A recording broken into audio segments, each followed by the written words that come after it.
Welcome back to the workshop, boys and girls. It's hinge day today. We're going to put the hinges on a few of these boxes. Don't know how many we'll get done. I'm careful enough that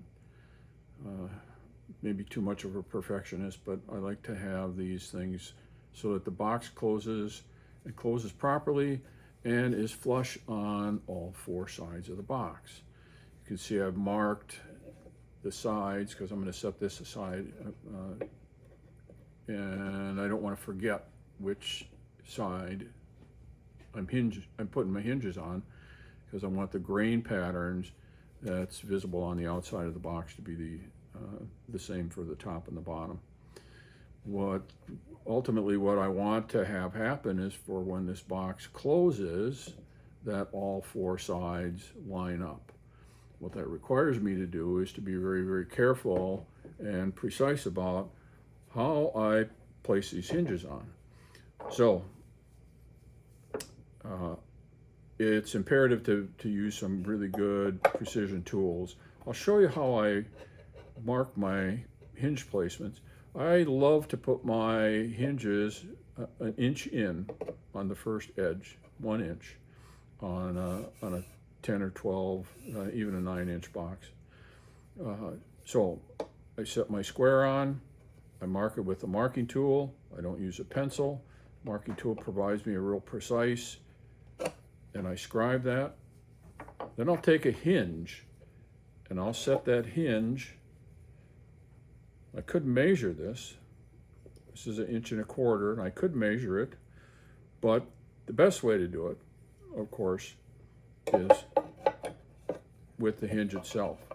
So I set the hinge on, get it flush. I'll take my marking tool, I'll scribe the inside edge, always holding the flush portion against that hinge. So now that's a very, very precise placement of that hinge. The next step will be to cut the mortise for that hinge.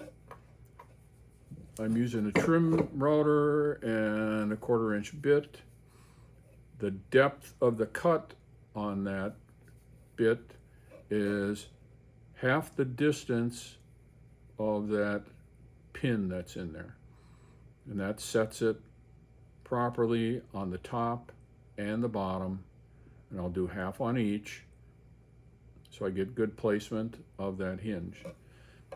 Once that's done, then we'll start putting the screws in, drilling those and setting those brass screws in.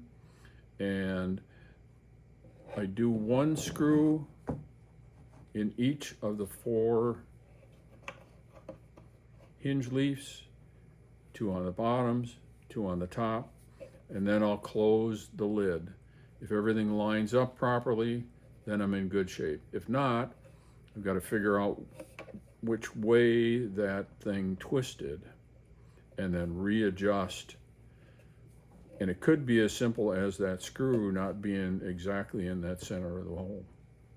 So very careful about those kinds of things and trying to get that placement. And after that's done, after all 4 of those are in and everything lines up properly, then I'll put 1 screw in.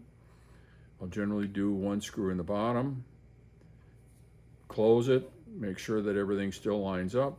Then I'll go to the next one, put it in, close it, and I'll do that until all 8 screws are in, and then I know that the top closes and everything maintains the proper alignment. So you do it one at a time, because as soon as you put one in and it goes out of alignment, that's the hole that's not in the proper spot. So then you have to readjust, fill the hole, I'll glue a toothpick in, re-drill it, and then start over again. So one at a time until all 8 are in and everything closes and closes properly. So that's what we're up to today. It's going to be a fun day. I can spend sometimes 45 minutes to an hour just in this process of putting hinges on. And I've got all 10 boxes that need to have hinges put on them. So that's what we're doing today.